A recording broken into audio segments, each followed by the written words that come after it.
So I'm going to hit record, everyone. Good morning.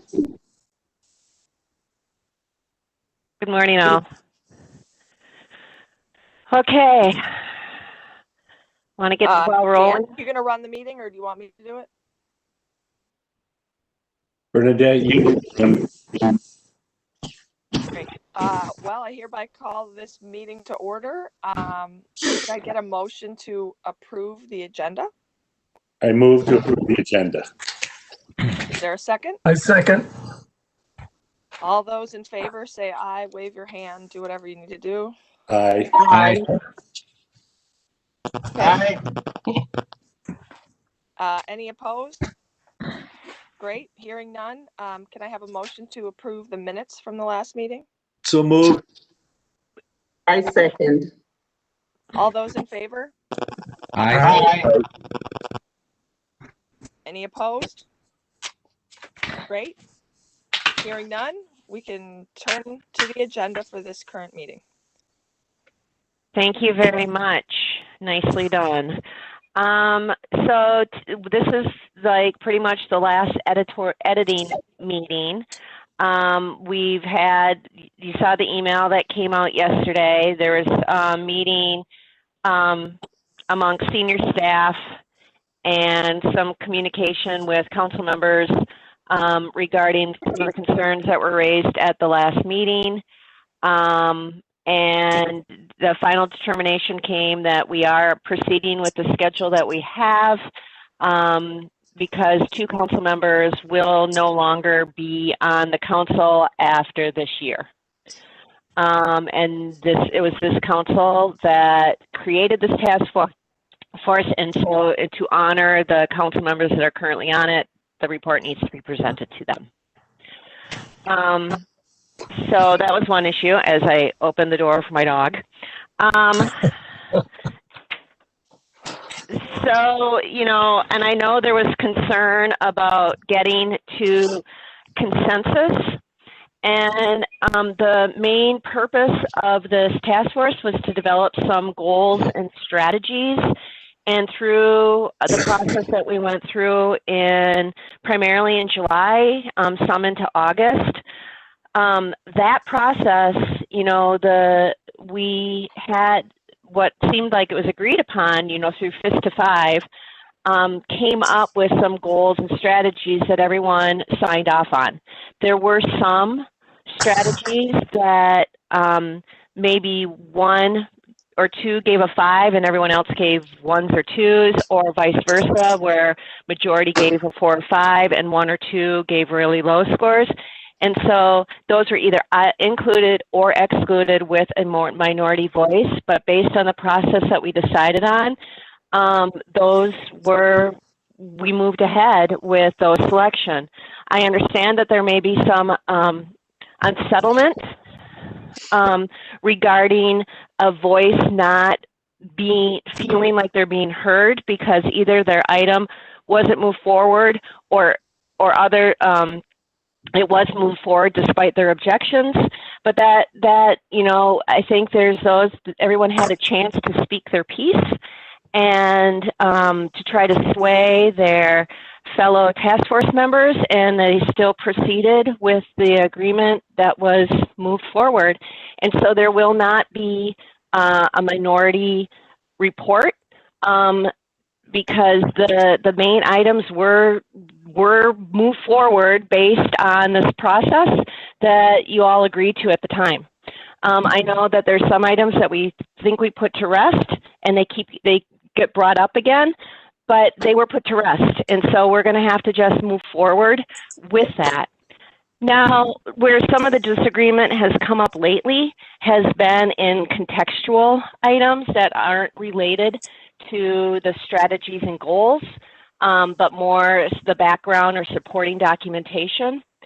And there may be some disagreement on that. I mean, I know that issues of population growth, number of affordable units, the role of schools even, were some of those items. And I think it's okay on a few of those items, not through each paragraph to say not everyone was in agreement with this. You know, some believe this was really vitally important to the housing discussion, and others felt like it was tertiary. And I think in those cases, it's okay to say that there was not agreement. But the point being that it was felt like for the respect of the task force as a whole, to not discount the work of your fellow task force members and to honor this process, that there would not be a minority report.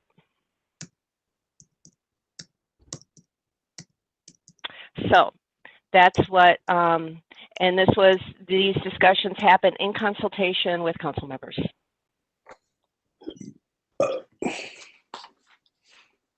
So that's the basis. So today we wanted to put gather the final comments and put to rest. I know there were emails that went through regarding the introduction and community drivers. Yep, Norm? Yeah, just as a point of process, this has been a very, very difficult process. And Merritt, kudos to you. Yeah, I can't imagine how many hours you are putting in, making changes on the fly and changes on changes. So it's been a moving document. And in spending some time just going over the document and trying to get a sense of where we are as a whole in the document, it occurred to me that we're crashing forward towards that deadline, and so it occurs to me that there are some changes that I think, well, maybe additions or modifications to the contextual language that probably should be added in light of having a chance to see the whole report.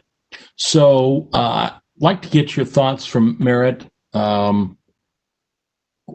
How can we continue to make changes during this week and still allow you to do your work?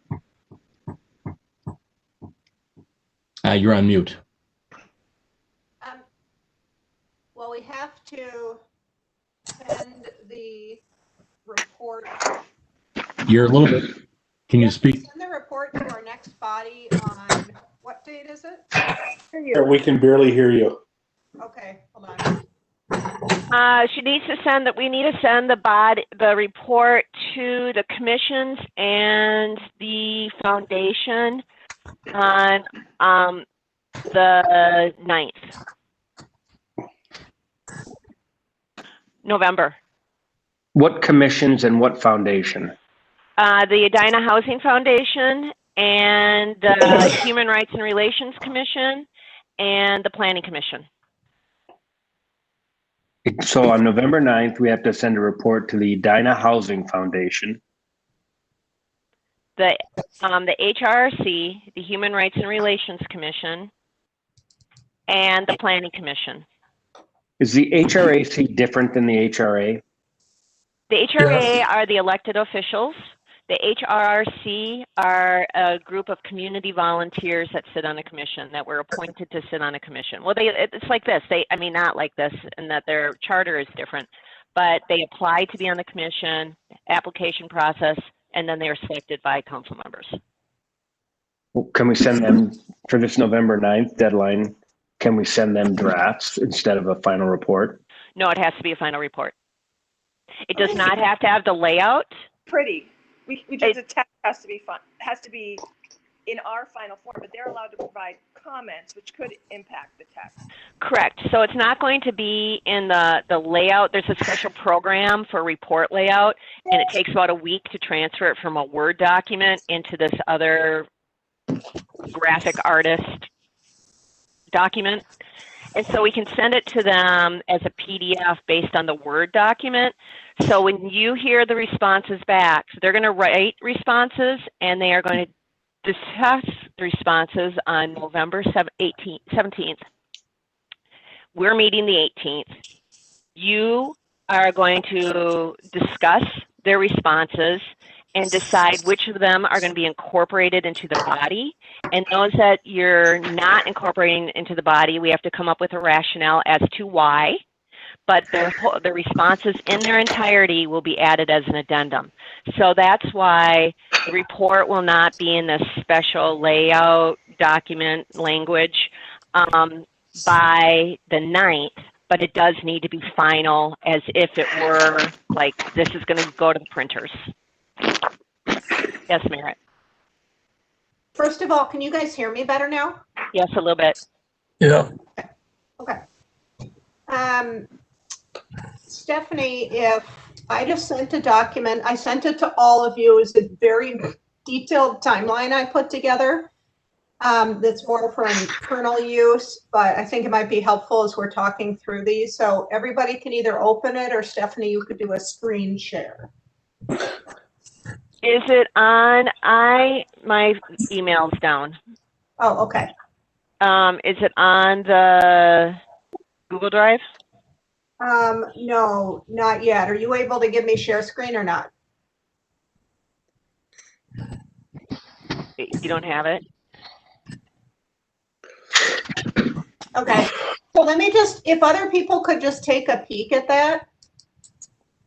If folks have gotten it. You can see some of the dates we just discussed. I'm going to quickly open the share drive so that Stephanie can get the document too. I think I just gave you rights. Okay. I'm new at this after a year and a half. Yeah, I don't think it's, well, let's see. No, it's not allowing me to share. So let me just go ahead and get it going. Oh, wait, here we go.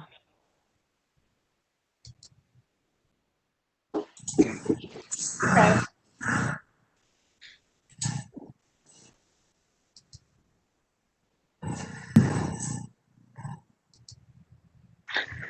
Merritt, what percent of the report do you think is complete today?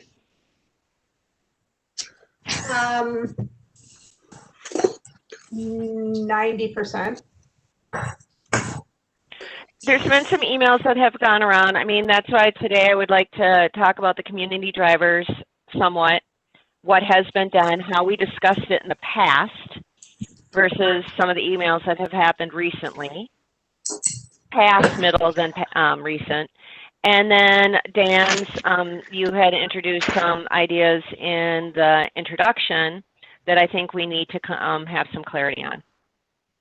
And agreement. If consensus, some agreement. So I will just let you guys know that on the timeline, what I'd identified is final comments from you today and tomorrow, that I would continue to make the report revisions then through Friday. You know, so anything that gets to me by midnight, right before it becomes Thursday, I'd incorporate all of those, and then that gives the weekend, surprise, Stephanie. I know, you had me editing over the weekend, I saw that. Right, doing sort of the final read through, any editing that is in any way substantive on content needs to be track changes, so the task force can see that. And then the report would be provided back to you as the task force on Monday. And then we would have a final report on Wednesday of next You're week. referring to Monday, Thursday, Wednesday. You put dates. The 4th. So she needs things this Thursday at midnight by the 29th. That's tomorrow night. Will be incorporated. Once then there's editing and clarification of numbers and data to make sure that her numbers match the numbers from the assessing department and all that need to occur over the weekend. And then any other changes that happen would be November the 4th. So over the weekend means the 30th, 31st, and 1st, the end of this week. The final would be given to you on the 4th, and we can just start discussing presentation, because the 11th, we're not meeting. And then that will be given to the commissions. And one exception I'd say to that timeline is it seems like there's still a lot of ongoing discussion on the executive summary. Now, I think it's important that all the task force members have a comfort level with the executive summary and the report. And so I would say that that's something that if you guys need the extra time amongst yourselves through the weekend, early next week to hone in on what that looks like, that's fine. It's just having lots of random items throughout the report that's hard to manage after a certain point. Question, Mary. On the executive summary, if we do not have a consensus on comfort, what happens? And some of that I want to discuss today, because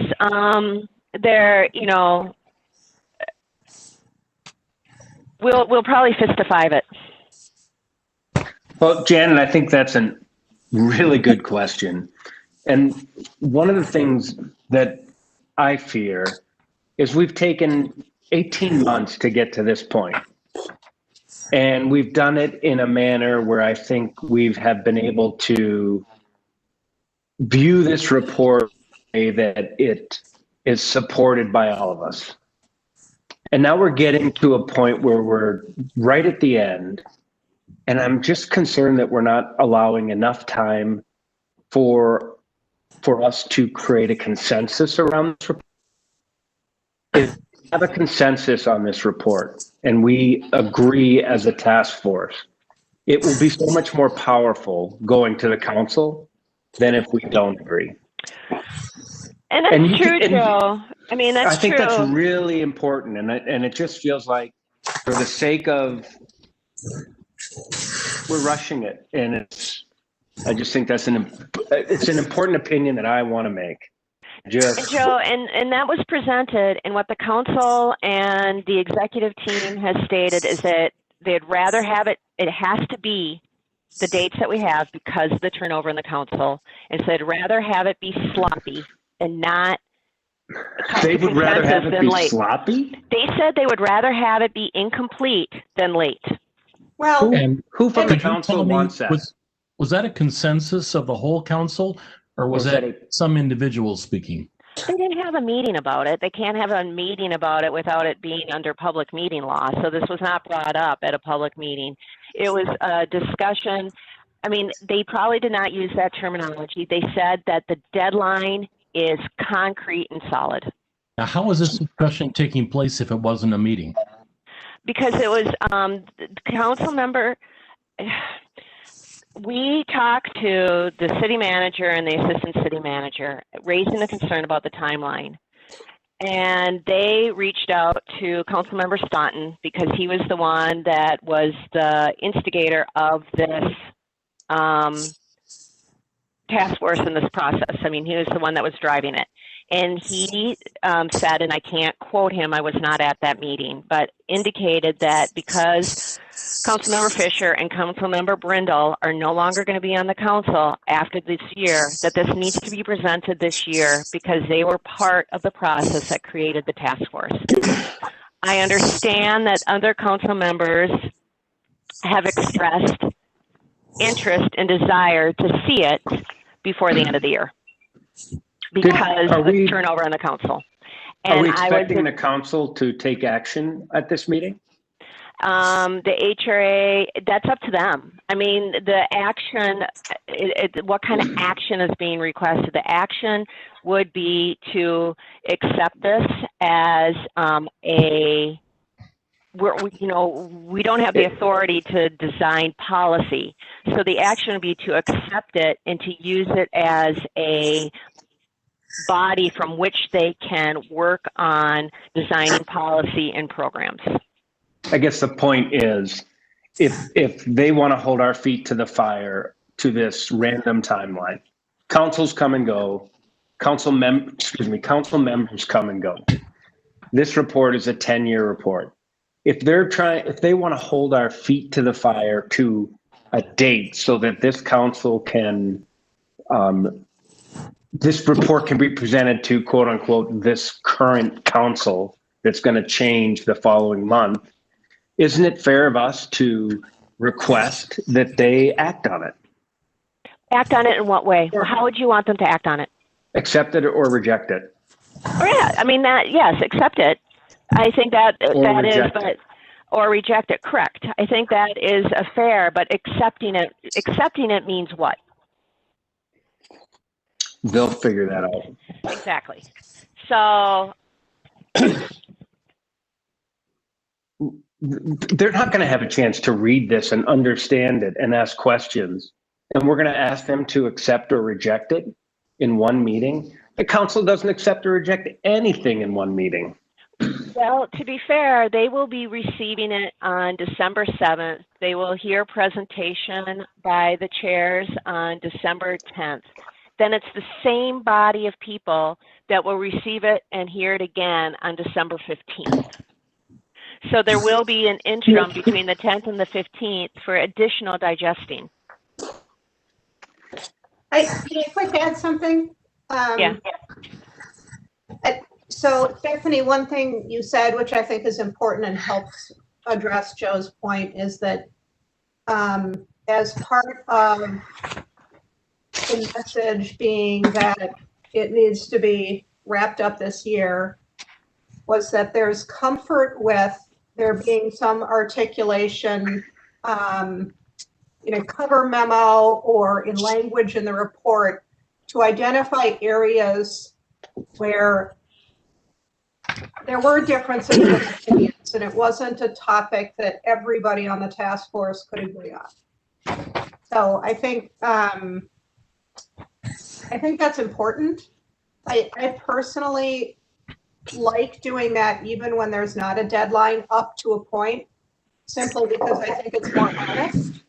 I mean, if you get a group of people together to write a set of recommendations, if everybody agrees on every recommendation, you either don't end up with very much in the report, or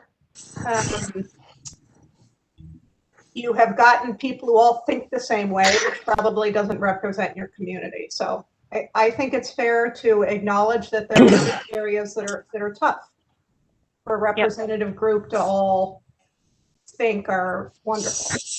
Right. And I think what would be really helpful then is flagging, if folks that have big concerns, flag areas and make a comment. I have a really hard time living with this or whatever. We have to pick, we have to be judicious and only talk about challenges in the most important areas. Like it can't be around whether we see coverage or support. But if people Mary, can you give an example specific to where you think this might come up? Well, I would like to go through the report just a little bit, and I think probably a couple examples will come up as we do that. How would we do that? Would there be a separate section? Stephanie, you did not want to have a minority report, but would we add differing opinions on some of the goals and strategies? Well, a couple of things. One, the deadline isn't arbitrary. The deadline was extended by a year, and the deadline is based on the fact that we're having an election and there's going to be new council members.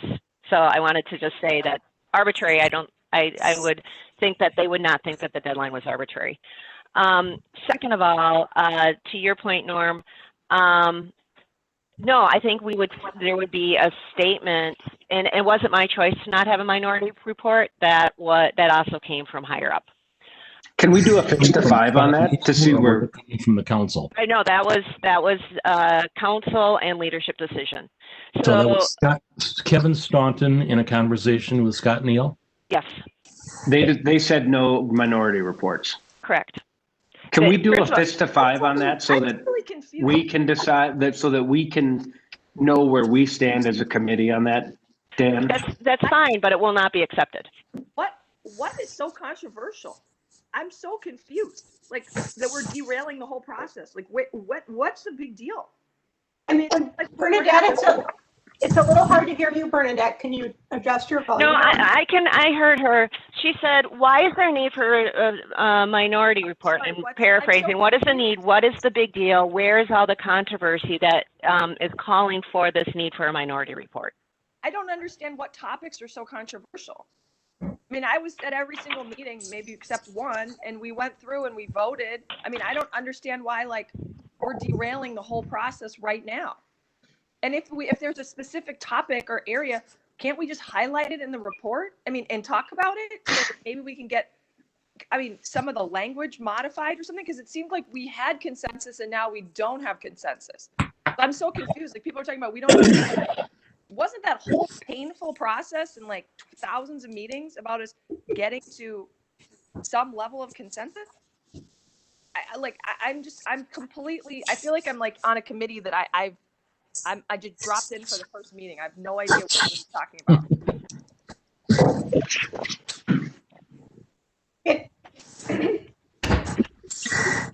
No, I agree with what Bernadette is. What is the actual content that is so controversial? I want to know. I've been sending Merit suggestions all week, tweaking things, reviewing. Are there areas of the report I like better than others? Yeah, but I mean, it's not like. And Janet wanted to say something too. Yeah, I was saying that I do not know what the controversial issue is. And again, we agreed on this. We voted on it. You gave us the process of how we are moving forward. So why are we stuck now? Like we are going back to even behind. Let me share with you my thoughts. Okay. We're trying to synthesize this report. We all agreed on some of the tools, some of the goals and the strategies, and we had various opinions on it. And now we're trying to synthesize this report and pull all of that together in a meaningful way and say we should use these pieces in certain places. And my personal concern is that the report isn't reflecting where we use those, how we use those. It's saying, hey, do this.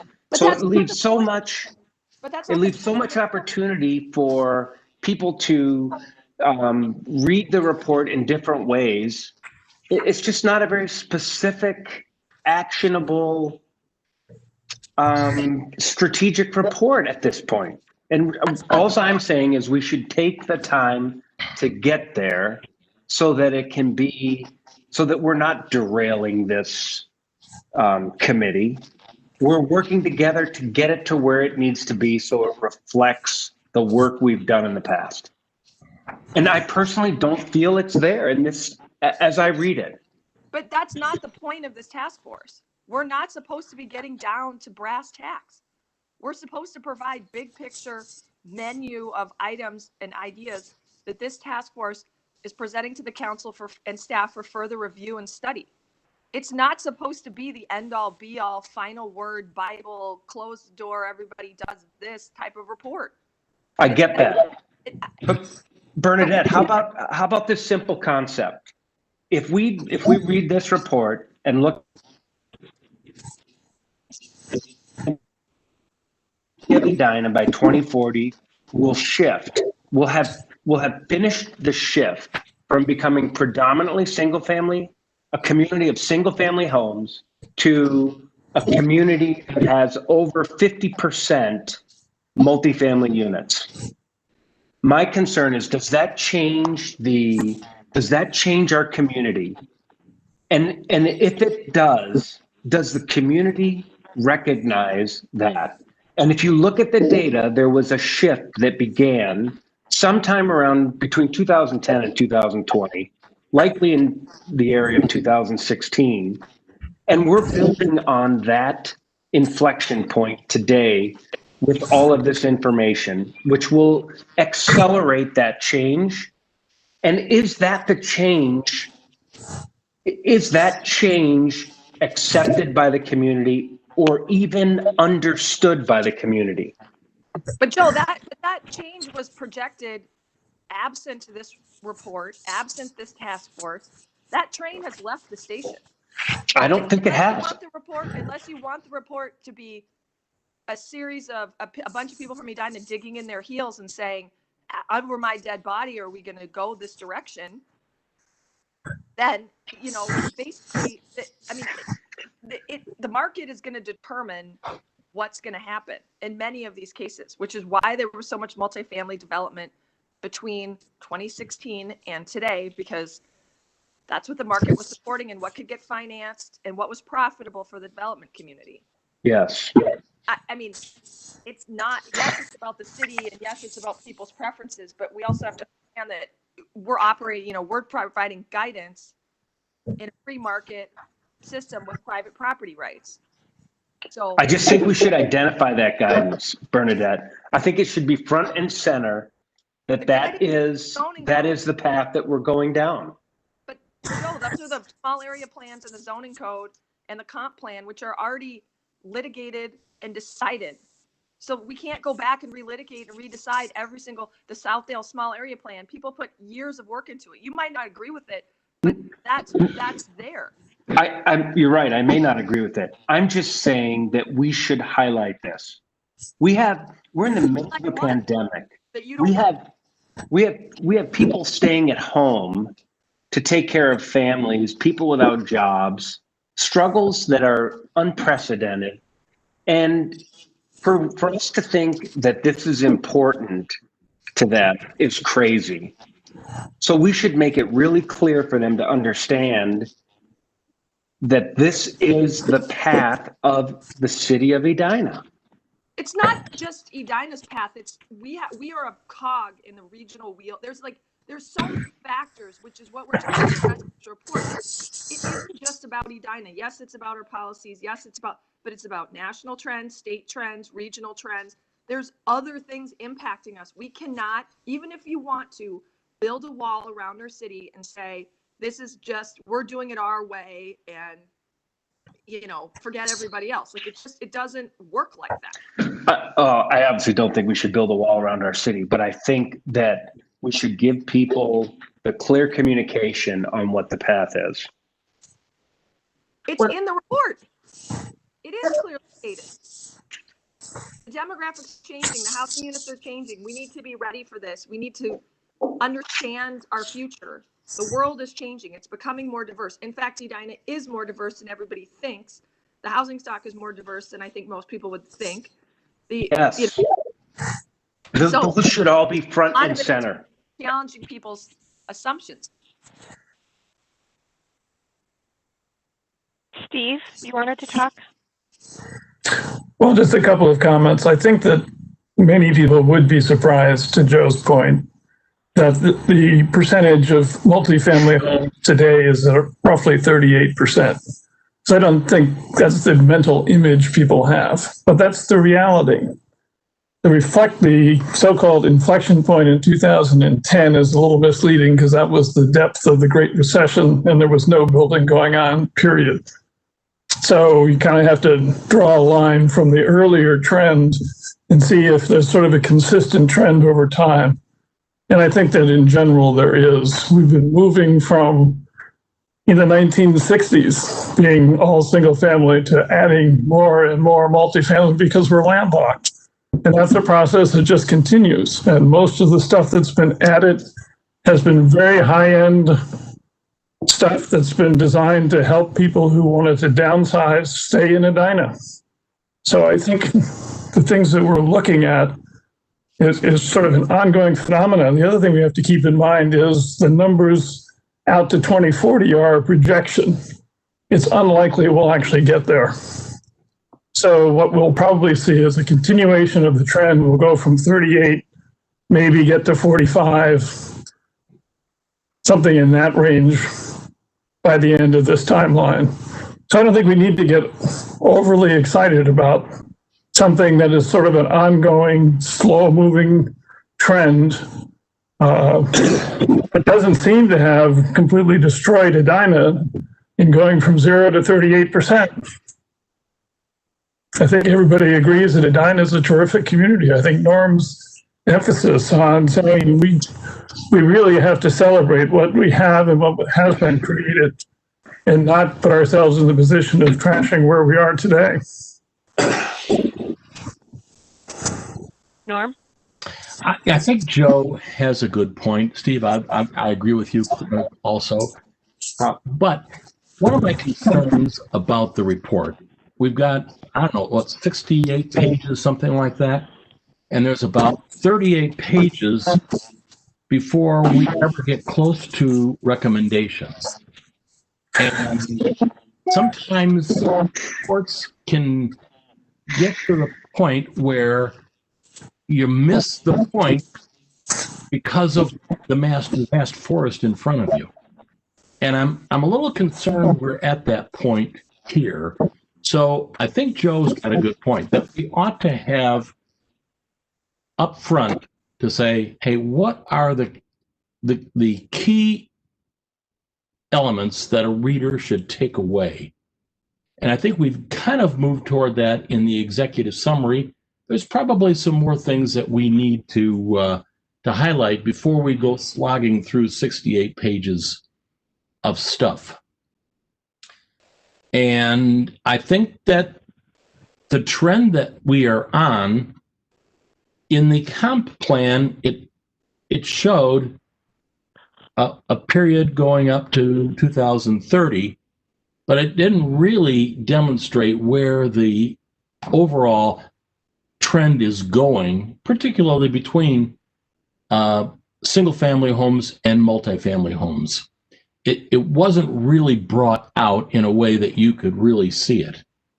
And so there are probably points like that in this in the document, particularly from the goals and strategies, that we ought to bring up front, because it's always a good process to tell the reader what he ought to be looking for, then tell him, and then in the summary, tell them what he should have picked up from it. And I think that part is missing.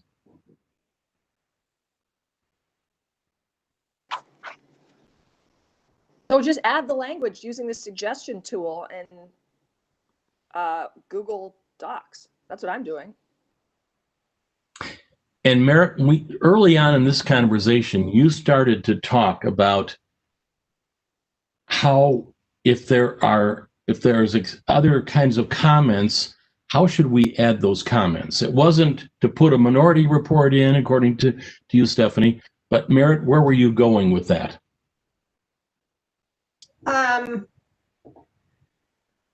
Well, so just as an example, I was on a page this morning where Joe had made some comments, and so I edited text to reflect what he was going for. And there's one that I still have to do that for. So I've stated a sentence with some statistics, and he says, can we expand on why this is important? And so that will be something I go back to and write a sentence saying, you know, what that statistic is reflecting that makes it worth noting. So I think at this point in the report, what we would be looking for is for people to flag something that they think is completely incorrect, not incorrect from an opinion standpoint, but from a factual standpoint, like Steve Brown found a place where my two numbers added up to 112%. You know, that's a great thing to catch to make sure I go back and correct that typo. But then flagging things, like some people, there's been a statement, they said, I completely disagree with this. And so, as I said before, you know, you need to prioritize what's most important to you. You know, if the report goes out, is there something you absolutely can't live with being in there? and to flag those, and we can see if there's, you know, are there places there that it should be noted that there's a difference of opinion?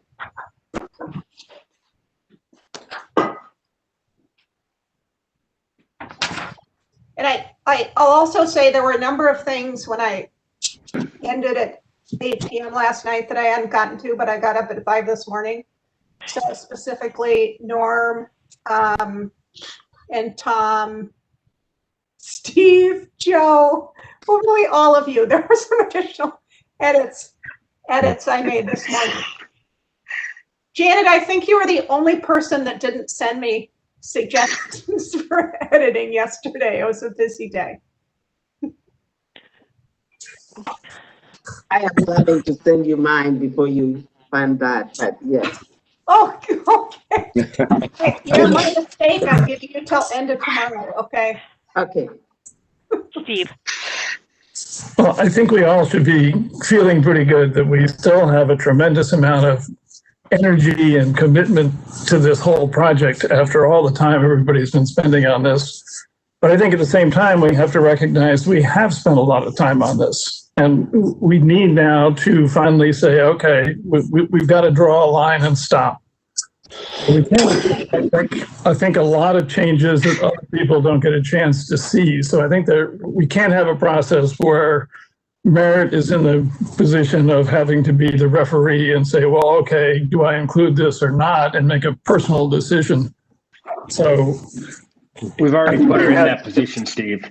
I think we have today to decide, are we going to include this or not include it? We don't have too many more voting days of this nature. Joe, what did you say? Position that Steve was just saying. Not Stephanie, I'm sorry, Merit. I think she's squarely in that position where she has to make decisions on our comments. And she has become the referee. She's become the commissioner.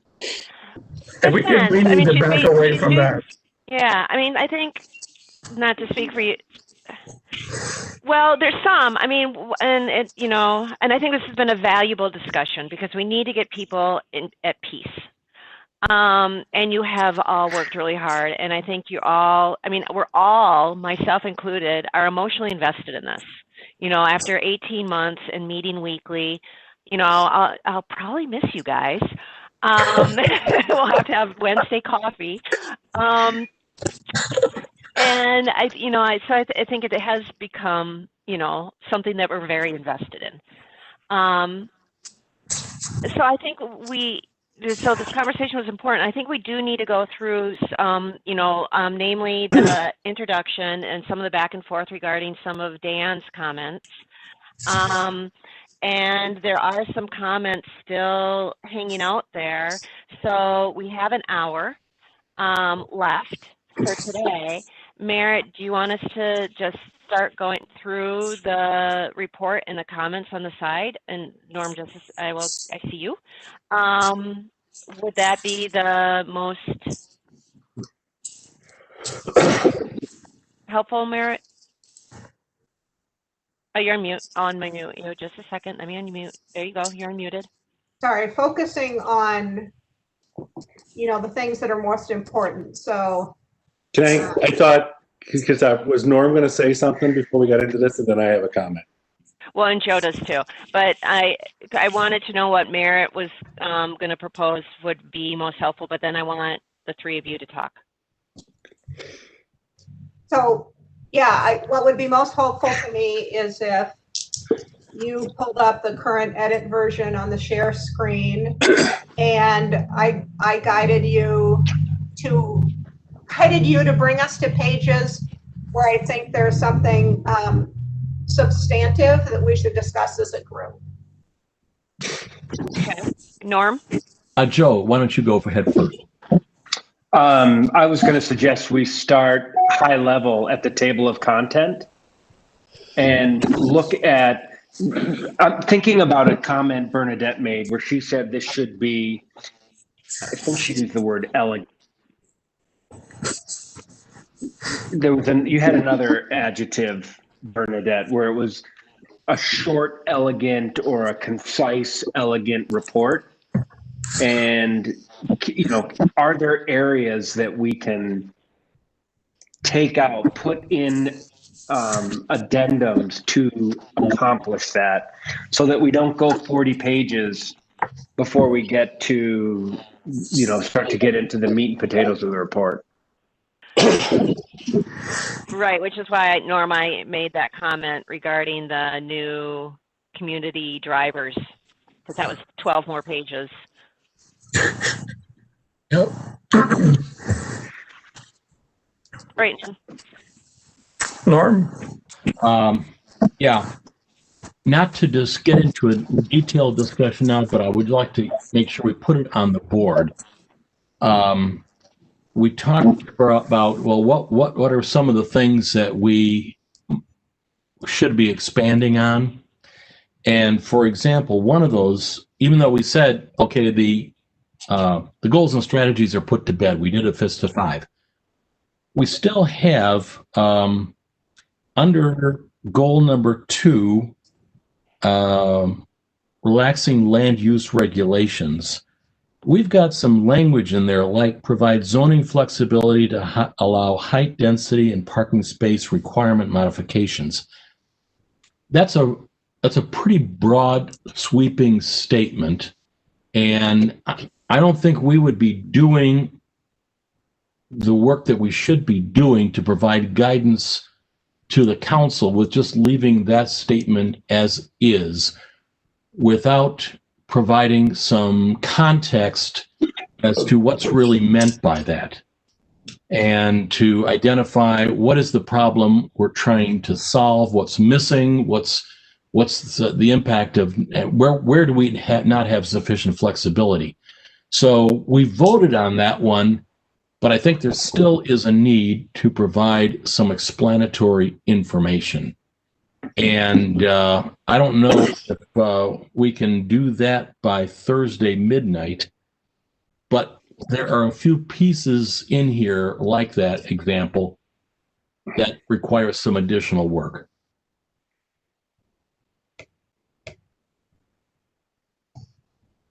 So here's my comment. This goes back to last week.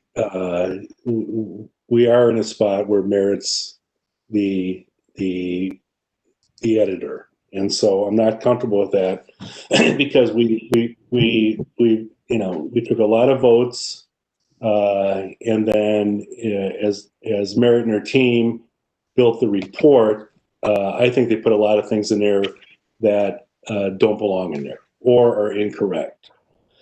So those are the comments I've been making along the way, and that spent some time in the executive summary because maybe that constricts the report a little bit. But based on the timing we just went through, in essence, what Merritt's proposing is that we give her our final thoughts by midnight tomorrow. She make changes in it. We don't even get the last chance to edit it. We get a final document next week.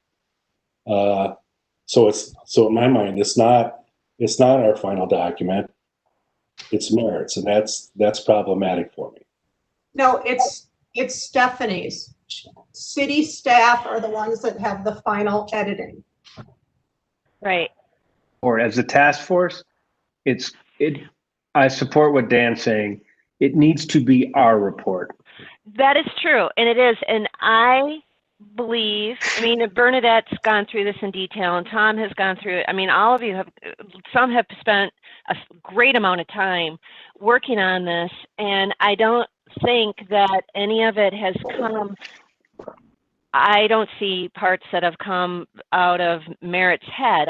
She sits in all these meetings and she responds to what we're saying, and people have written comments and she incorporates the comments. Right. Let me, because I'm sorry to interrupt you, but she has, and I assume it's her team, but there's a lot in the report that she went out and got. Oh, right. links, quotes. Okay, that didn't come from us. It might support it or might not, but it did not come from us. But that's part of writing a report, is finding that type of stuff, unless you want to provide all the links. Steve, you're on mute. I'll unmute you. Okay, there you go. Steve? Yeah, quite a while ago, and I just looked, we approved all the goals and strategies back on August 19th. So there's been more than enough time for anybody who wanted to comment on the goals and strategies to comment on those. We, as a group, decided we did not want to write this document. And we didn't see that as our role. We wanted to have a consultant. And so we requested a consultant, and we all agreed that the consultant would be the one who would be doing the bulk of the writing. I don't think it's fair for us to turn around now and say, whoops, that's not what we meant. We meant to write it ourselves. I don't think that's what we intended. We recognized that we were turning it over to an outside party. Let me save you a breath. That's not what I'm saying. That is not what I'm saying, okay? We hired her to write our report. That's what we hired her for, okay? I'm simply saying that she wrote things that I don't think support what we discussed. I Let's go through would like to add to that, having been in this group for a while. I don't think there would be a report that the task force as a whole could write, because you have differences of opinions on what should be said, how it should be said, what data to look at. And so I think having someone write the report who's trying to balance those different things, I think that makes sense. I think the notion that the task force would be able to write a report that every one of you is comfortable with is incorrect. I'm not, if you're referring to me, I did not say that, okay? I didn't think hiring you to write the report was the correct thing to do, but people are speaking about what right means differently. I guess what I've done, The operational definition of what you believe Eric's role should be. Is it take what we have and expand on it? Or you truly want verbatim of what you say to be written? If that's the case, we could have just avoided hiring Eric. I believe she has some expertise. She's done this for a while, and we ought to have some deference to that and respect that. When we leave out a minority report, I am fine with that. But I feel like literally and figuratively, I'm the minority on the group. But I don't know that I want to push that my voice should be the dominant voice. But some of us are truly drowned in this task force. I'm just going to be honest. So, in all honesty and fairness, we need to give our ideas and give. Where she's totally off, we have a right to correct it. But I believe Merit is doing what we hired her for. Now, we haven't defined what the operational definition of what she should write. Well, shame on us. We should have done that before we started to write on it.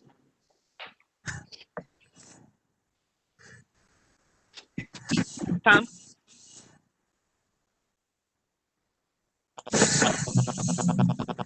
I have to agree with kind of Janet and Bernadette on some of these issues. I think all 7 of us would have a different report because we all have very different worldviews. I've learned a lot in this process, and I felt like I knew a lot to begin with. Even just running around helping out with taking pictures, I realized how different corners of design have changed since the last time I was over there. I had a fight with somebody over whether a project was yellow or gray. Well, by God, they changed the color and it is yellow. But I think at some point we just need to go forward. I There are some things that I don't agree with. We can wordsmith it till the cows come in, or come home, or whatever the cows do. But, you know, we've got the goals, we've got some tools. The next council, I mean, we've got an election coming up, if anybody's heard about it. And depending on who gets in, this may be a paperweight or this may be the Bible.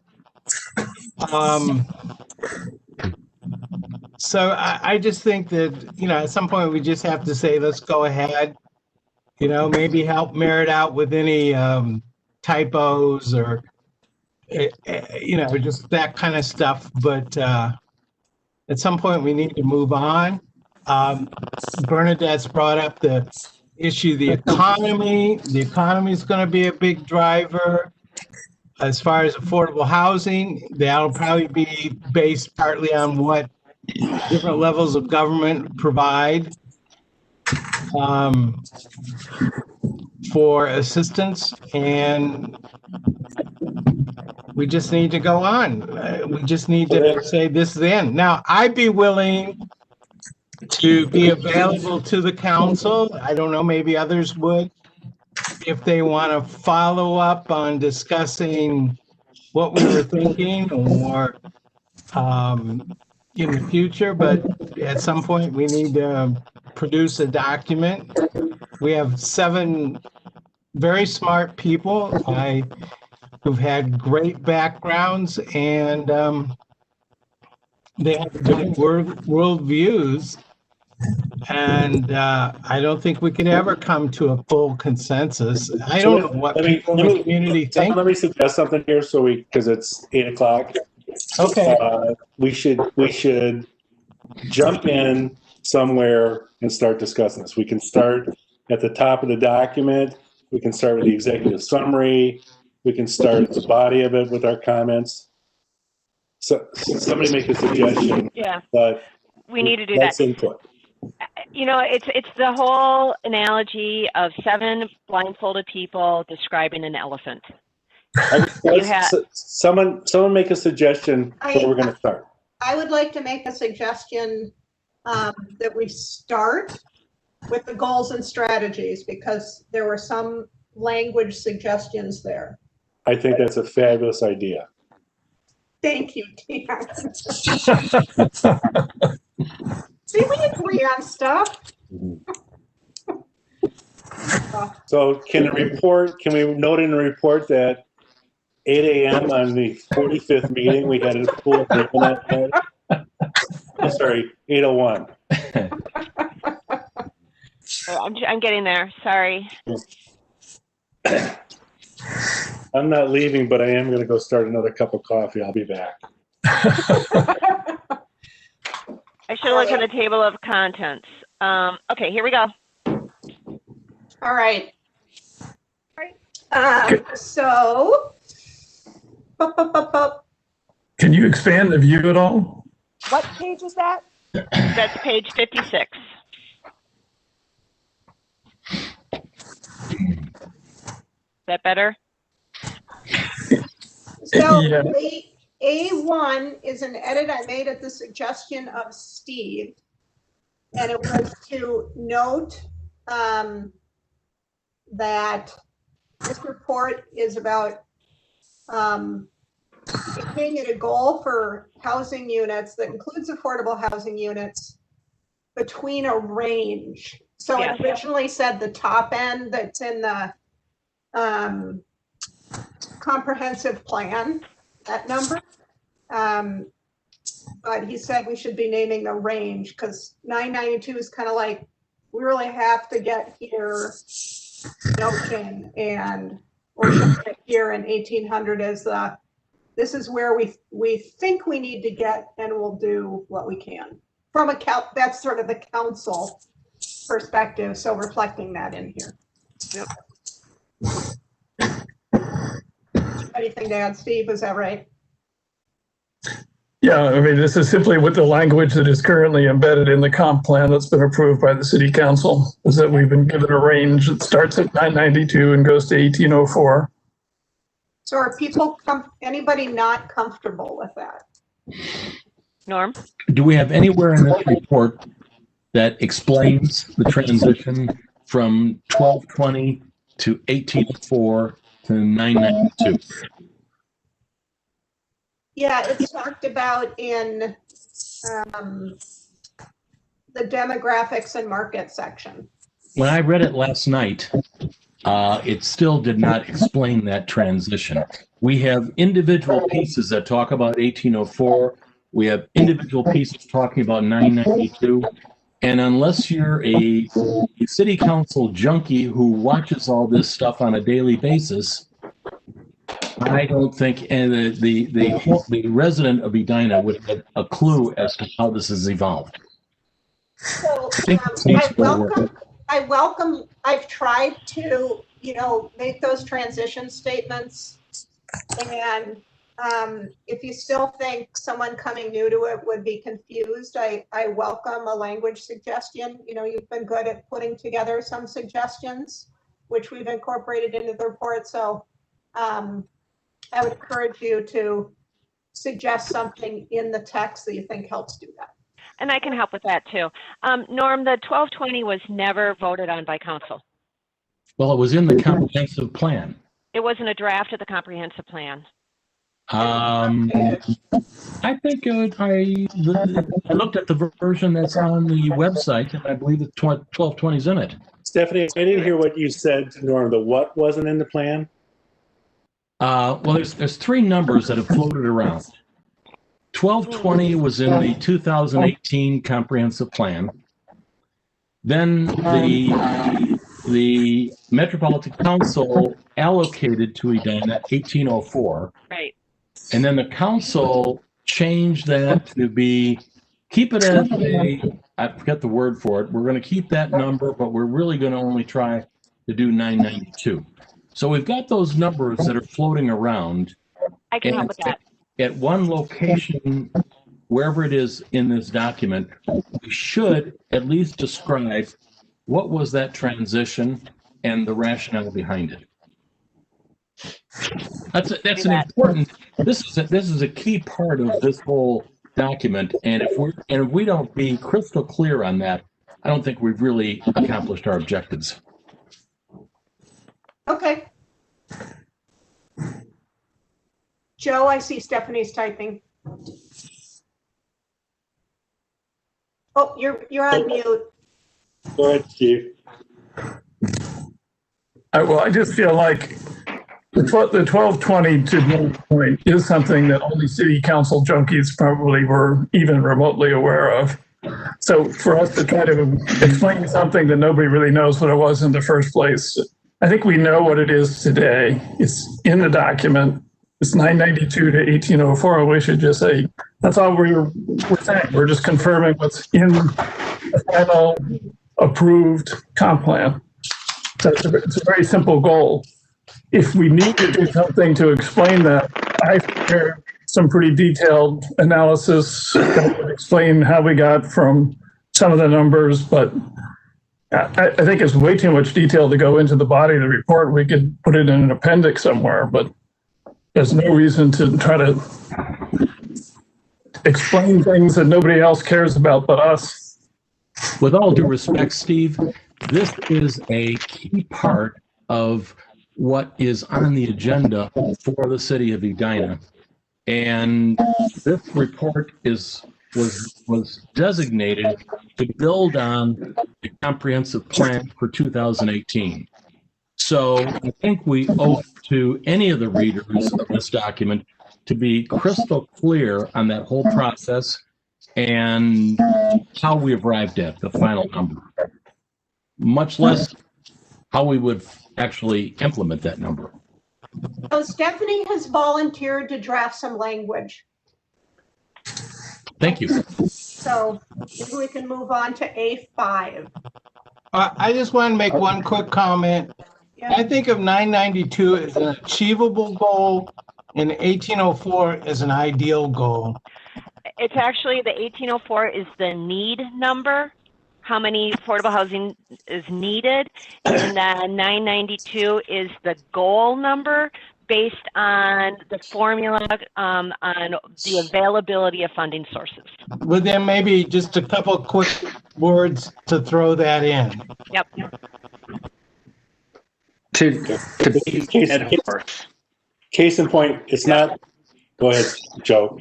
No, finish, Dan. You're fine. It's not the need number, it's the allocation. It's important. And to beat a dead horse, this is one number in the report, and it's one area where we don't have many numbers in our report in terms of specific goals for types of housing. When we agreed to this, when we fist to five this, in the microcosm of affordable housing, right? We all agreed to some statement. It's worked, it's changed, we're doing it now. When we synthesize this report, that 1804 number has a meaningful impact to how the city of Edina is going to look in 10, 20, 30 years from now. So I think we have to step back and keep focused on that. So Joe, may I ask, how does that look? Can you try to take us there 20, 30 years from now with the 1804 affordable units? Paint that picture for us so we can be able to visualize it. 1804 or 992 or 2000. I don't think that's the point. The point is to get to that number, the city of Edina is going to have to grow in ways that it hasn't in the past. And are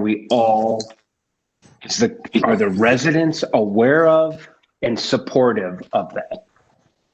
Well, as a person who advocates for affordable housing, we have done poorly in terms of actually realizing that goal. I think we have. Outside, looking at Stephanie's graph, outside of, is it 66, France 66, or what's that? Yeah, 66 West. 66 West. Outside of 66 West, we've done a poor job. Exactly. So why are we saying that we want to still be at the same spot 20, 30 years from now? I'm not saying we do. I'm saying we need to communicate that this is a small piece of what the change will look like, right? We'll have 1,800 affordable housing units. That's going to get lost in the total growth of the city of Edina. So what is the point? I'm still trying to figure out, is 1804 too big of a number in the scheme of what we are doing? Is it? I'm not advocating for or suggesting a number. Okay. I'm suggesting that we recognize that the change that this type of growth will have on the city of Edina in general. Is too much of a change? I'm confused. What's the change? Yeah. The change is, Poor people or what? Like, I don't get it. what did you say? I missed There's that more poor part of people? that. There's more poor people? Like, I don't understand. No. It has, guys, it has nothing to, it has to do with growth. This report is advocating significant increased growth in Edina. This report is using numbers that have already been approved in the comprehensive plan, which is one of the things it's supposed to do. It's supposed to take the comprehensive plan numbers as numbers to be articulated. We, in this report, we say that the comprehensive plan is still under review by the council. Mm-mm. It's been approved. It was approved in August. Final review by the Met Council. Has it been approved by the Edina City Council? Yeah, in August.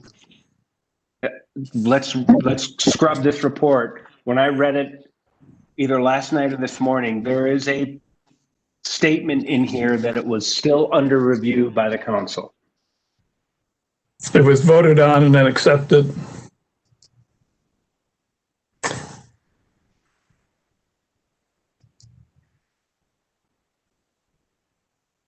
Steve, is anyone? Well, right now, today, we have 3,200 affordable rental units, and we have another 393 affordable senior units. So we're talking about a number, this 1804 is less than half of what we already have today.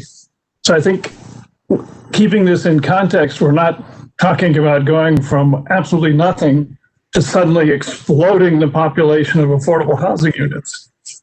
And it's not even 1804. We're going to be very lucky to get to 992. That's the goal, and that's a really tough goal. So, but yes, we're adding more, but we already have close to 3,500 of them.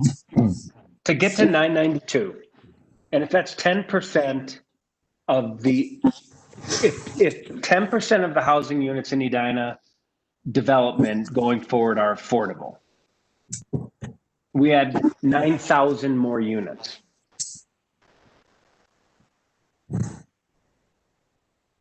Housing units are going to be in standalone projects. There's the inclusionary housing policy, which is 10%. But then, in addition, to get the financing, you can't get financing for affordable projects at a 10% level. Those are being done. Those are like gravy units. To get to the 992, we're essentially going to have 9 affordable housing projects built between now and 2040, because they're roughly, I mean, are, let's say about 100 units is a good level to make the subsidies and the costs associated with that make sense. So we're talking about essentially having 9 affordable housing units plus some number of housing units provided through the inclusionary housing policy is the way I interpret that number. But you're not going to get to 992 by building 9,000 apartments and having 10% of those affordable. It's not going to happen. Should we state that? That's very clear. Should we just state that? Right. I think that's important. That's an important statement. That's simple and clear and to the point. If we, to promote this level of affordable housing, this is how you get there. You have 8 or 9 distinct units or developments of approximately 100 units that are all affordable, and you build in the balance with the inclusionary housing policy. It's clear. It's a path to get there. And I'm afraid that's one of the elements that at this point we're missing in this report. That when we talk about goals, it's just to put a number on paper, but to have that number have any level of credibility, there should be a plan behind it that says, here's what would have to happen to make this number a reality. And so, City Council, are you prepared to actively work toward getting 9 projects of 100 units each of affordable housing? And right now, I would say that's a pretty tough time. And by just throwing a number out there, it doesn't really provide the context to the reader that would understand what has to happen to make this real. I'm happy to draft some language as a little vignette around what, you know, a proposed path. And I think maybe what we could do is in these cases where people are concerned that there's not enough, we're still up at, you know, we're at 50,000 feet. We need to be at 30,000 feet, that we note those and we can work on drafting little vignettes for those of us who can do that easily. I mean, I'm happy. This is what I do, so I'm happy to do it. And that's a great idea, right? Just keep track of these specific areas that we think could use added information to make it more understandable and clearer. Merritt, I think my little box that I just wrote too, that talks about the transition from 1220 to 1840 to 992, it might need to be wordsmithed a bit, but that could be one of those set aside vignette boxes too. If you could write that, I think that would make this report a much stronger report and much more valuable. I just wrote something here. And then Bernadette can talk about, and I added Bernadette at the bottom of this, which clearly you can take out, change, whatever. To achieve this goal, the city will need to look at developing, needs to be wordsmith, developments that are 100% affordable in addition to enforcing the affordable housing policy and the inclusionary zoning. I mean, and again, I'm not saying 100% affordable, I mean, is the ideal. It's just, that's what the financing sources basically dictate. So in order for if the city wants to, you know, get its checkbook out, I'm sure they could, you know, do a different model, but I don't think that's realistic. So we might as well leverage the existing programs that are out there. And there's obviously been a lot of work and hopefully tie it to the work about financing and the interviews with developers and those sorts of things. So yeah, I can work on that. Okay. I know that there's other questions, but we're still on the first one. So should we move on? Yes. All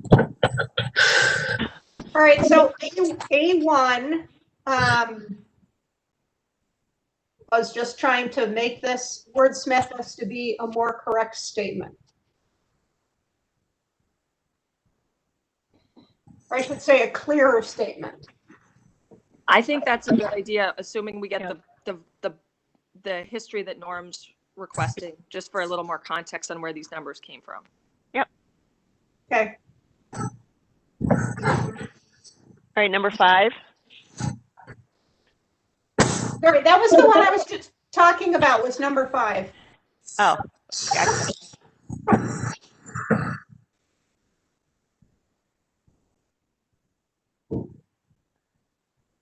So I'm okay with that. yeah, it was just rewording it to be more succinct or clearer. I think you've done a nice job. Oh, I don't think that was me. That might have been you. That scrolled, that was me that scrolled. All right. Should I move down to the next one where there's a question? Yeah. Goal 2, the title.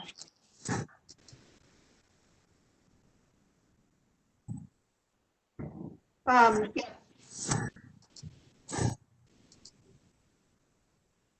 That's clear.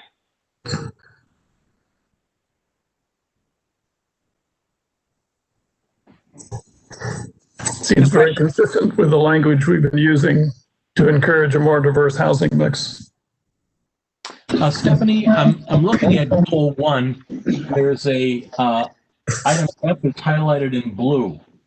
And is that a placeholder to add a new goal or strategy? Oh, right here. Thank you. Yeah, thank you for bringing us back to that. This was something that the task force asked. Could a strategy be added there? It was a few meetings ago.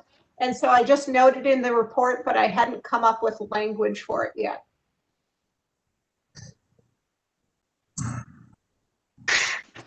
I'm not sure I know what that means to add a strategy about diverse housing stock. What kind of diverse housing stock are we talking about there? Well, I think the idea on this, was the idea of putting something in there that was more about,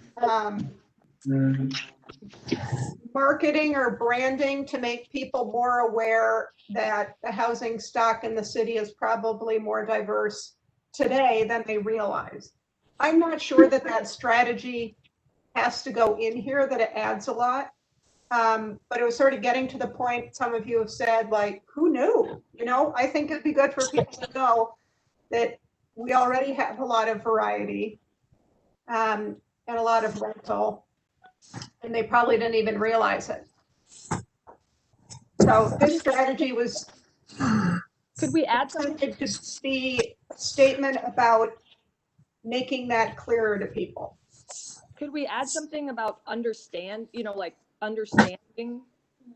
the existing diversity of the housing stock or something like that? I mean, to me, I think a lot of it again is just, especially from a public official point of view, or just adding a narrative to the conventional wisdom that Edina's all like this or all like that. I think that's one of our things that we're kind of battle. That's like the elephant in the room, is that everybody has preconceived ideas about what Edina should be, and now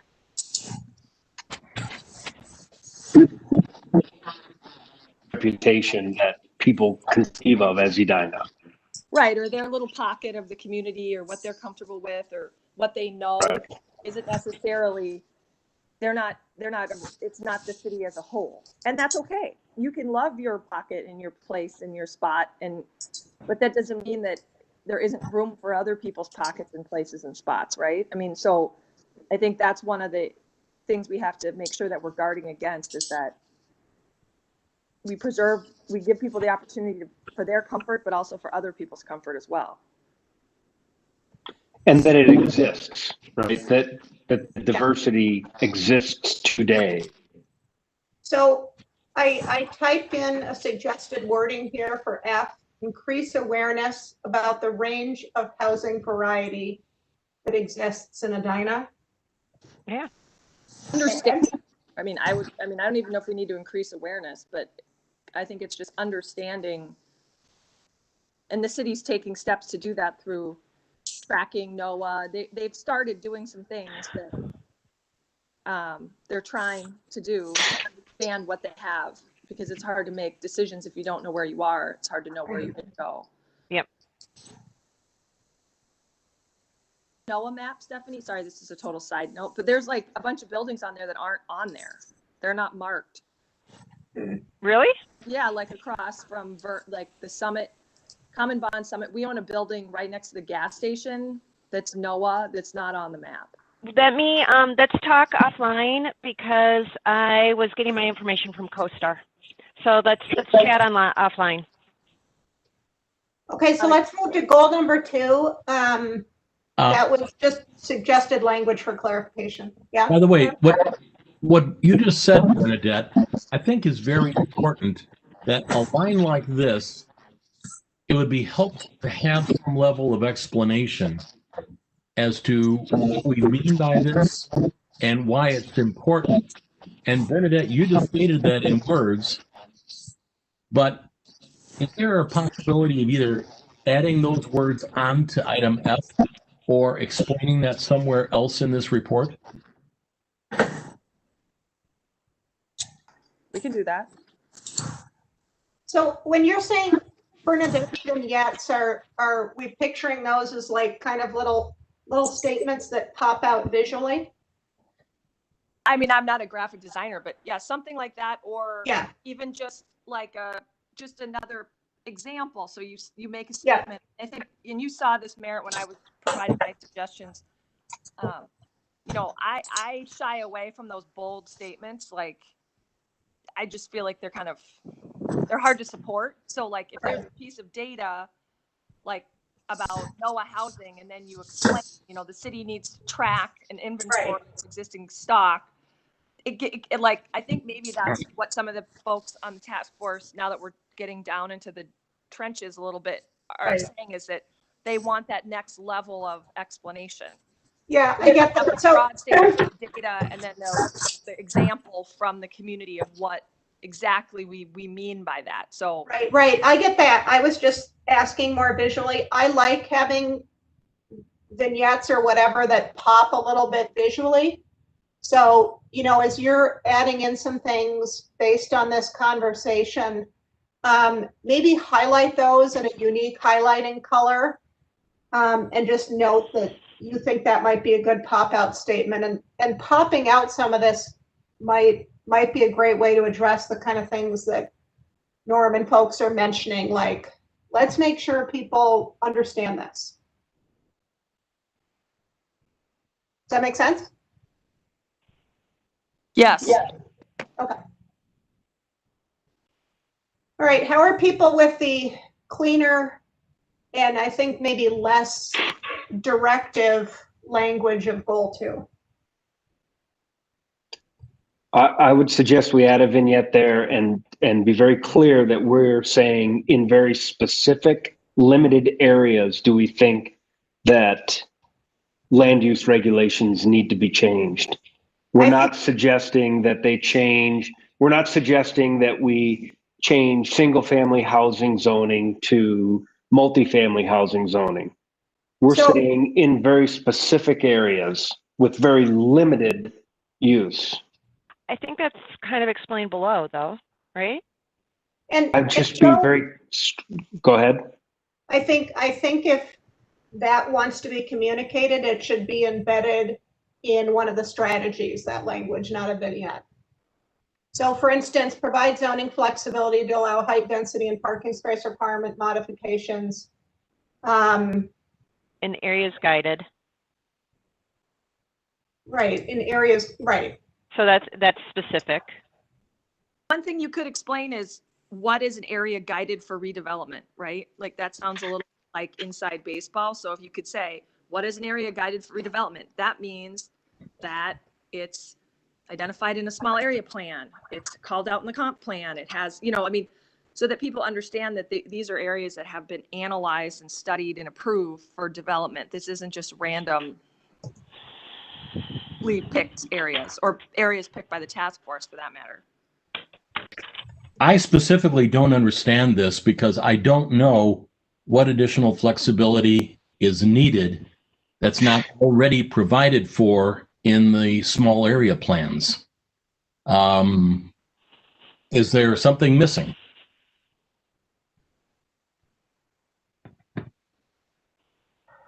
We talked about things like changes to parking. Maybe in certain districts, the setbacks you can have smaller setbacks. Maybe you allow a little bit more height in some places.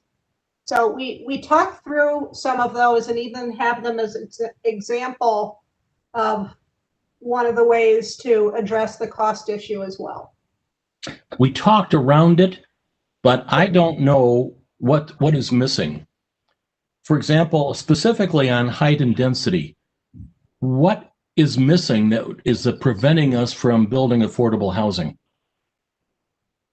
Can I make a point here? There are, on any given proposal a developer might make, there might be a dozen or a dozen and a half things that they may want the city to do that's going to be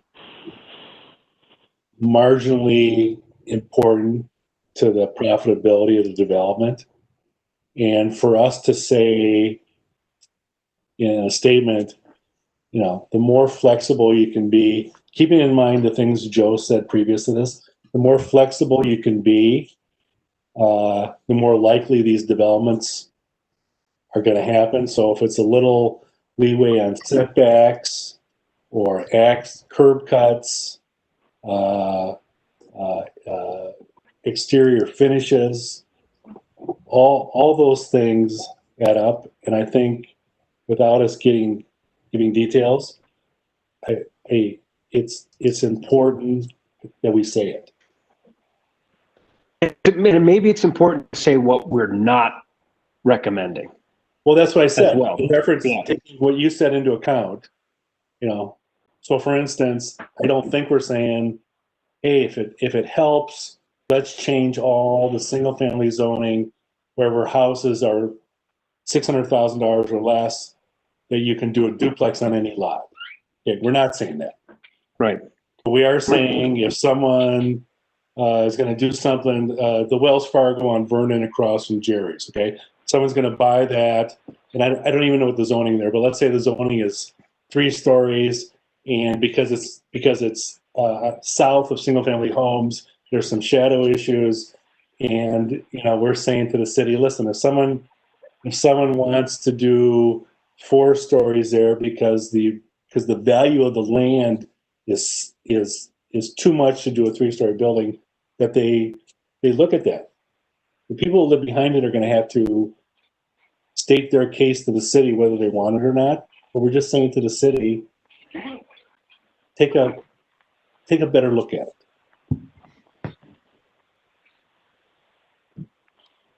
Dan, are you saying you're comfortable with the language as it's written? Yes.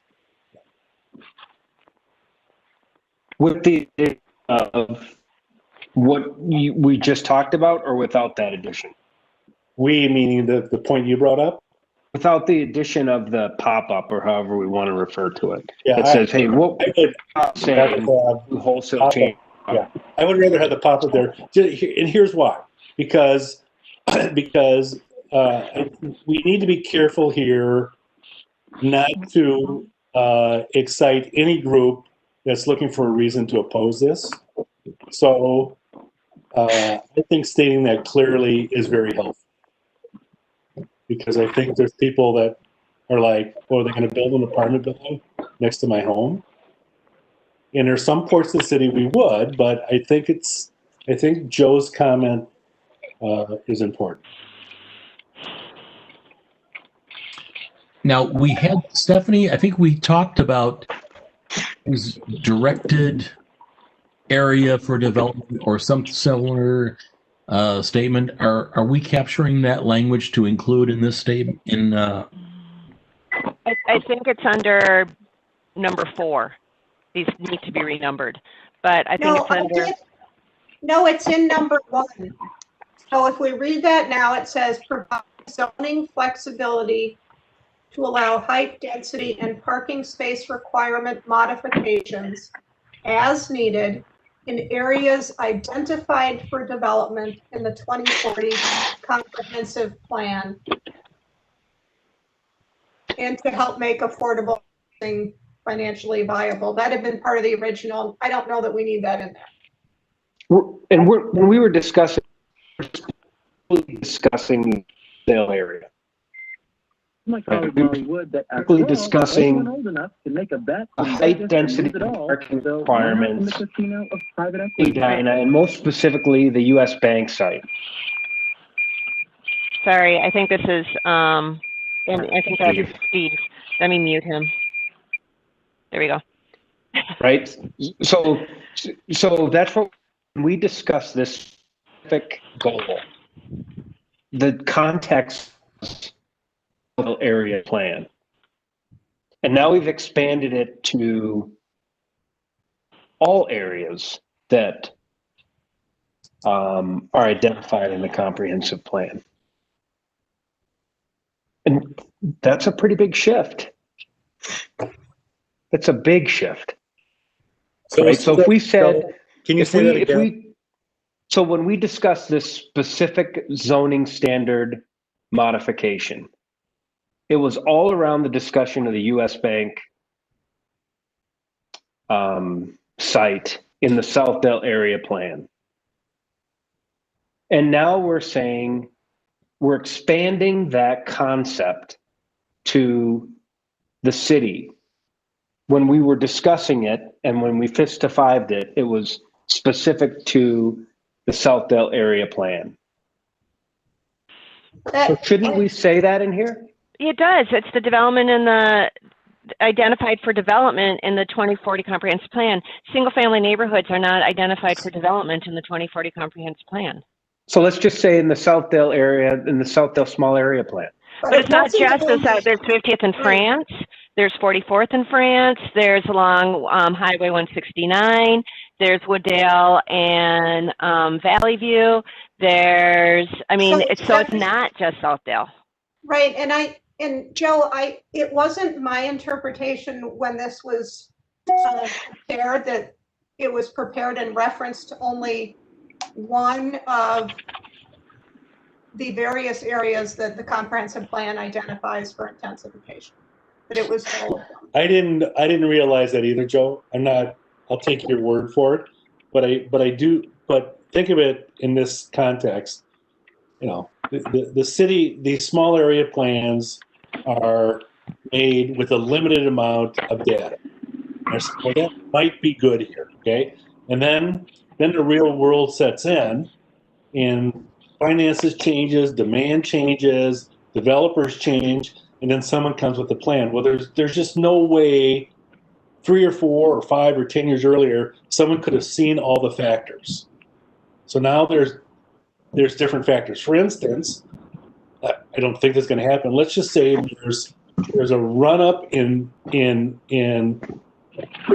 retail space needed coming out of this pandemic. I don't think there's going to be, but let's say there is. And then suddenly the Gap or some other clothing store wants to build a store on the Wells Fargo site on Vernon Avenue, okay? That's driving up the price of land. And someone else wants to do an apartment building there. And I think all we're saying here is these areas, we're just saying in the city, you know, things change. These are the areas we think there's going to be more development. Just take a look at what you might have to change for this specific development to make it work. So how many small area plans or how many areas are identified in the 2040 comprehensive plan? Is it 7 specific areas? No, it's because there's plans to do more. There was the 70th in Cahill, 50th in France, 44th in France, Southdale, I think are the ones that were done the last round. I think there has been discussion, I may be wrong, about the industrial park south of 70th and Cahill area. So why don't we say very specifically in the 4 areas identified for development in the 2040 comprehensive plan? Well, what about the areas where under the current plan and zoning you could do housing, but it might not work now because the land is too costly, and someone comes in and says, hey, but I can make it work here if I can get another floor or I can get this variance. Don't we want to say to city council, these small changes are important, so look at them hard before you turn away and say no? Dan, respectfully, Yes. I don't want to say that. Okay. I don't want to say that, but that's my opinion. Why do you not want to say that? Because I think my view of growth in Edina is that we've had significant growth in the past 5 years. We should pause and understand the impact of that growth and then make decisions moving forward. That's my personal opinion. I stated that in the very first meeting. I don't see the need for all of this growth. So I'm trying to be very subscriptive in, hey, these are the areas we should look at. It's not we should look at the city of Edina. It's if there are 4 specific areas in the comp plan that have been identified for potential growth, limit it to those 4 areas. And then if other things come up, well, we leave it to the city council to figure out how they want to deal with that. They can reference this document or they can choose not to. But if it was very specific in here that we were not including that area, then they can't come back to this task force and say, well, we think the task force meant that. Tom? I do not want this report to be that restrictive, Joe. I understand. And I want some flexibility as new ideas come forward, new needs and finances change.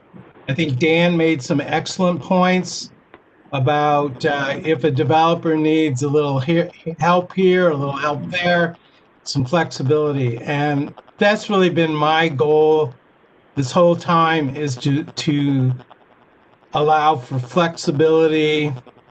It is a 10-year plan. We don't know what the next 10 years will bring. If we did, we'd all be sitting in our yachts in the Caribbean. So I guess we just kind of have a disagreement. I'd like flexibility everywhere on the zoning, but I understand other people have a different view on that. That's all. I don't think we're limiting the city council from going through a variance process on any piece of property. I support Joe. I don't want to encourage the city council to open up the floodgates.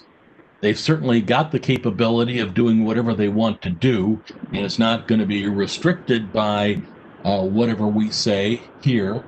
But I'm not in the position, I don't want to be in the position of encouraging to have open season on more flexibility everywhere outside of the areas for guided for development. That was a very thoughtful process, and it made a lot of sense. So I think I prefer to see us in the position of encouraging flexibility in those areas guided for redevelopment. I think I would suggest this be 5-5, and if it's an obvious split of opinion, then this be one of the points that we note in the report, the difference of opinion. I'm going to add on that flexibility, we need to have balance, because it appears it has given the recent developments, some developers get more favorable flexibility and others, and that just does not even the playing field for all developers. So I am very reluctant to make it too flexible. I need to be flexible because there are certain things I see. For instance, I am advocating for affordable housing. I need flexibility in that area. So it is one of those fine lines where I want to allow flexibility, but it has shown some developers having much more favorable from the council. It has given that appearance. So there's a part I want to hold the line and say these are the regulation of this particular area, zone for this or regulated land for this, and we want to stick to that.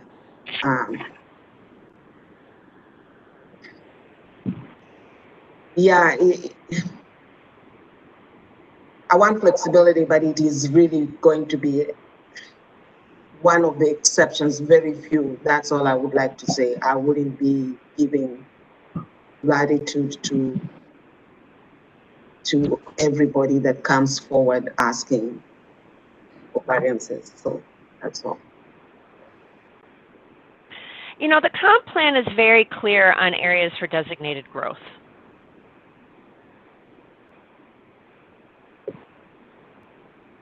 It's just stated in here.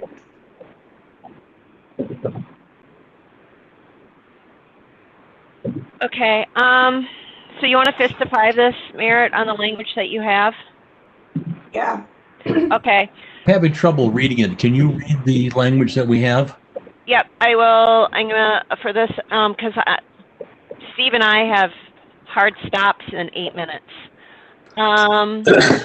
Right now, it says provide zoning flexibility to allow height, density, and parking space requirement modifications as needed in areas identified for development in the 2040 comprehensive plan and to help make affordable housing financially feasible.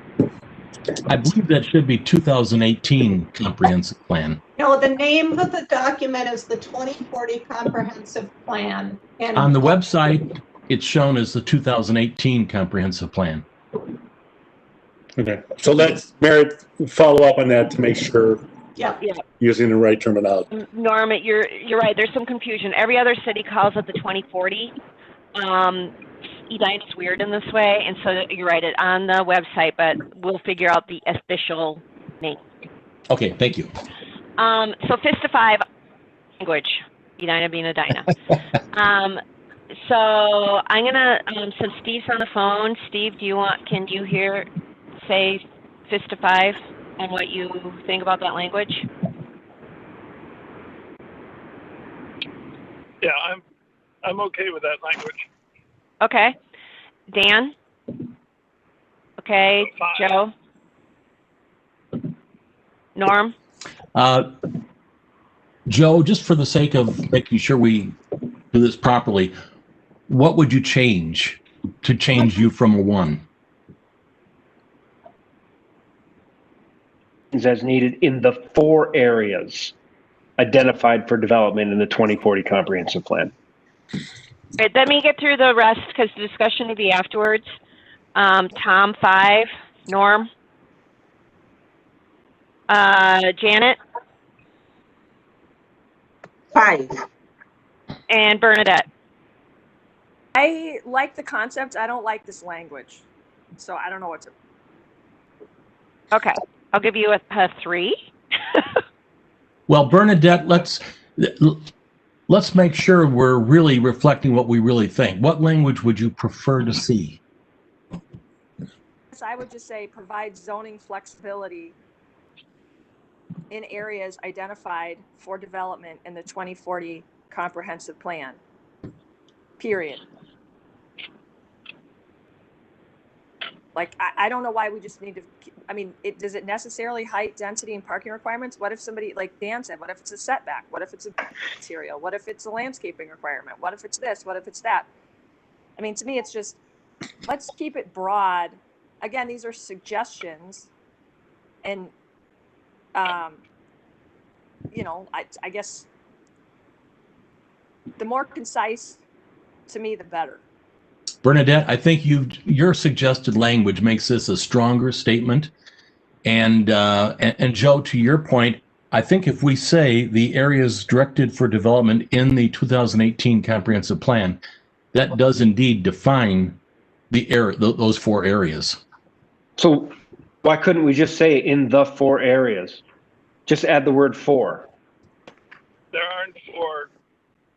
Because, like, what if there's other things? What if it's not? What if it's somebody's house? Or what if it, I mean, to me, it's like the whole point of flexibility is flexibility. And if you're hamstringing yourself, as long as it's consistent with the comprehensive plan, they should explore some mechanisms for zoning flexibility. Now, I'm assuming that they would be reviewed and formally adopted by the council to address Janet's concern that there aren't, you know, specific groups getting, you know, particular deals, that the zoning flexibility, that the process of flexibility would be transparent, such as, you know, we're open to reviewing setbacks, we're open to reviewing these items, assuming that the project meets our other goals. We're not going to get hung up on these items that are very minor, in my opinion, you know, or relatively minor because the overall net project is good. I'd like to make a point about this. I understand the need to kind of keep things tight, but I think perhaps the issue about height, density, and parking, these could be given as examples and not the only areas. Because, yeah, setbacks, you could have advances in technology about building, where you can use a wooden structure and go higher than 6 floors. I thought there were 6 small areas plus the Southdale district. Am I right or wrong, Stephanie? I don't remember offhand. I'd have to look. Okay, because 4 seems small to me. Right, and Steve piped in and said it's not 4. So I threw that number out because those were the ones I could think of offhand. Okay, well, anyhow, and I think the point about financial feasibility, whether it's affordable housing or market rate, I mean, that's an important reason. That's why you're doing some flexibility and give and take. So I can see tweaking the language, but I wouldn't strike out everything like that.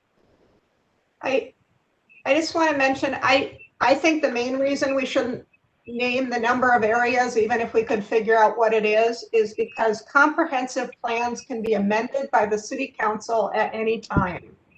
So a year and a half from now, the city council might decide that one of the areas that it had identified for growth, it's decided now that's a terrible idea because they can't accommodate all the traffic that growth would bring. So they're going to remove that area, and then there are fewer of them. You know, these changes happen, and so referencing. So if it were revised, right? If a comp plan was revised, then so maybe we say in the specific areas identified for development, something that limits this concept to this concept. And then as a follow-on, I think out of respect for Steve, and who else had a hard stop at 9? And 8:55, 1 minute. We should, out of respect for others on this task force, we shouldn't continue this meeting past that with them. I'm okay, by the way. I have to leave anyway, so I have to shut the meeting down. I have a 30-second comment. With Joe's and Norm's help, drafted that executive summary. I tried to include something for everyone in there. My modified comments on the Met Council are very important to me, and we haven't gotten to it. So what happens with that draft? I do need a response Sorry, to Dan. that, and I was going to do that. You know, in the past, there's been some discussion about how things need to be supported by data.